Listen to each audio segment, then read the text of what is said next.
And you've seen the rhetoric from Trump supporters really shift over the past few weeks from price increases under Biden were, a terrible, deleterious effect on the U.S. economy to maybe some price increases, maybe some pain is actually patriotic. Maybe we should, have a stiff upper lip and just get through it because that's what's necessary to rebalance our relationships. I'll say this, ironically, President Joe Biden had a lot of success bringing manufacturing back to the United States with his tax credits for clean energy, which Trump has pledged to put on hold or rescind altogether. This morning, U.S. tariffs were placed on China. Within minutes, China came back with tariffs on American goods.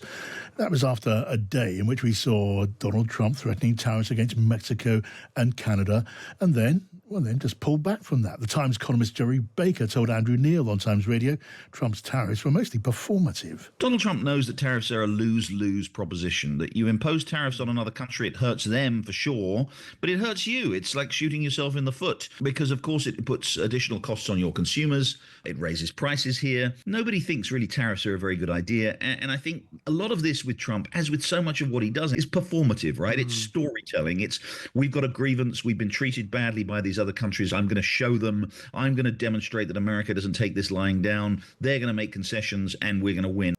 Right, let's get the thoughts of Gavin Bade, who's trade and economic policy reporter at the Wall Street Journal. Welcome back to the show, Gavin. Hey, great to be with you. Happy to be here. Thanks for joining us, Gavin. I want to hear what you think about this. Donald Trump supporters, you've heard it so often, more than me, they often say that Donald Trump says what he means and means what he says, and then he does it. Now, what about those threats of tariffs against Canada and Mexico, and then suddenly they are walked back? The fact is, you just never know what Donald Trump is going to do. Yeah, and I think what's seeping in the United States is this is just what American economic statecraft looks like now, with these bellicose threats that, could crash a continental economy, really snarl supply chains. And I think, to your point, the Trump supporters are, in a way, talking out both sides of their mouth. They've been saying for weeks, take Trump very seriously. He's very, very serious about this. And then when he gets some concessions that really were kind of in the pipeline already, they come back and say, "Oh, masterful gambit, sir. You've really played these trading partners." So I think there's a little bit of trepidation coming out in the U.S. right now, saying that, okay, we don't really know what is coming next. Everyone expects a deal with China today to pause these tariffs. But, I think if we learned one thing in the past 2 weeks, it's to expect the unexpected. So, Gavin, can anything objectively be said to have been achieved by what we've been seeing over the last 24 hours? It's clearly a display of muscle flexing by Donald Trump, in which it seems the outcome of all of that is secondary. I would say that the biggest thing that Trump achieved was bending people to his will and showing them that he is serious about imposing these tariffs, at least, for a moment, right? I think your previous speaker was correct when he knows that these level of tariffs are certainly going to affect the U.S. economy badly, but we will see actual tariffs come into effect. I think that these tariffs are disciplinary, punitive to get these countries to do what he wants. But he's also previewed tariffs on semiconductors, steel and aluminum, a host of other products, also tariffs on the European Union. I fully expect them to actually do those. It'll just be a little bit of a slower rollout. Right. So how worried should we be about that? If we are heading into a US-China trade war with action against the continent of Europe, that doesn't sound great for the world economy and for markets around the world. No, I don't think it's going to be great for markets around the world. But, what the U.S. would say is this is necessary pain, or what the U.S. administration would say is this is necessary pain to rebalance our trading relationships and stop getting taken advantage of by, countries like the EU members, right? I think from your perspective, the UK has mostly stayed out of the line of fire so far. And actually, I saw someone from your embassy this morning who was talking to me at an event. They said, well, we're very happy to kind of be out of the line of fire so far. But let's not, there's not a lot of affection between Trump and Sir Keir Starmer, for instance. We saw the labor representatives coming to campaign for Trump's opponent, Kamala Harris. So I think you all should tread lightly around this one in the months to come. Yeah, I mean, the logic of Donald Trump, if that is the argument, the logic of that argument is that America becomes overwhelmingly self-sufficient in its goods, in its own market, and economists would certainly dispute the idea that that is a necessary or desirable place to be. Yeah, absolutely. I mean, that will raise prices for American consumers almost definitionally, right? That is what tariffs are supposed to do. And you've seen the rhetoric from Trump supporters really shift over the past few weeks from price increases under Biden were, a terrible, deleterious effect on the U.S. economy to maybe some price increases, maybe some pain is actually patriotic. Maybe we should, have a stiff upper lip and just get through it because that's what's necessary to rebalance our relationships. I'll say this, ironically, President Joe Biden had a lot of success bringing manufacturing back to the United States with his tax credits for clean energy, which Trump has pledged to put on hold or rescind altogether. So there's a lot of, it won't come as a surprise to your listeners that there's some internal contradictions to the economic agenda here from Trump. No, possibly not. But Gavin Bade, pleasure to talk to you, the trade and economic policy reporter at the Wall Street Journal. Donald Trump has passed tariffs of 10% on all Chinese imports into North America effective today, and China hit back immediately with retaliatory tariffs on the United States. Joining me now, Daniel Mullaney, who is a former US trade representative for Europe and the Middle East. Daniel, good evening again. Thank you for rejoining us. Where does this go? So China's hit back with tariffs against the United States. How will Donald Trump negotiate this one? Will he just stand firm? Well, thanks, Kate, for calling and for reconnecting. Yeah, I think it's worth noting that China's response was actually relatively modest.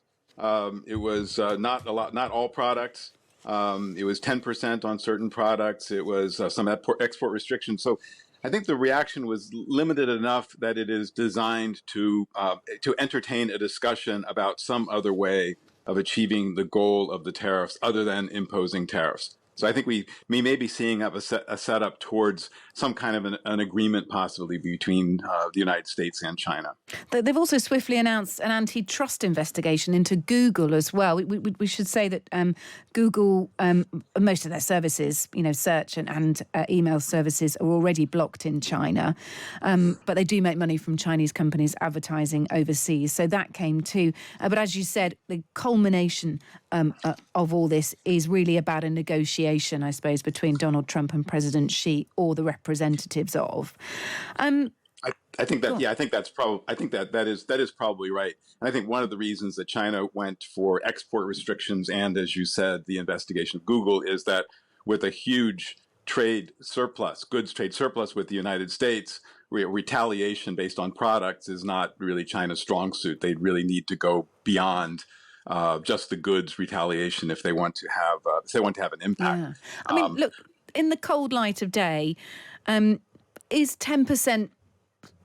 Can sort of China swallow that? Because I'm also reminded that Joe Biden, when he was in office, put 100% tariffs, didn't he, on electric car batteries and other sort of products like that. They were very specific. But I mean, Biden heavily tariffed China, didn't he?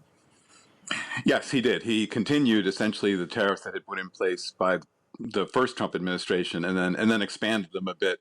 But importantly, in response to sort of perceived unfair trade practices in China with respect to electric vehicles and other things. Okay. So this is a little bit different in that the focus is on drugs as opposed to an unfair trade practice. Yeah. Okay. But I think your fundamental question, could China swallow these tariff increases? I think that's probably right, which suggests that this isn't necessarily a huge escalation of a trade war, but rather an indication that the administration wants to accomplish something, sees tariffs as a tool of doing that, but would potentially be open to other ways of achieving the same goals. Because of course, even tariffs on China, that does inflict a bit of self-harm in terms of consumer prices, impact on business.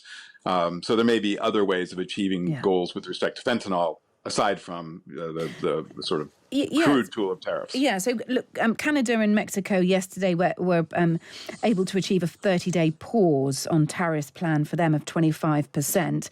Fentanyl is a big issue between the US and Mexico border. Mexico announcing a series of different actions concerning that, which has seemed to appease Donald Trump. Canada's also done the same. A $1.3 billion border plan, a fentanyl czar, has been announced by Justin Trudeau. But as far as I understand it, this doesn't make a whole lot of sense to me, and perhaps you can explain it, Daniel. I didn't think fentanyl was such a big issue over the US-Canadian border. Very, very little of it has been seized. I think there is an issue with fentanyl coming across the Canadian border, but I do think the significance of this is the use of tariffs to try to force some actions with respect to things that aren't really exactly trade related or related to unfair trade practices.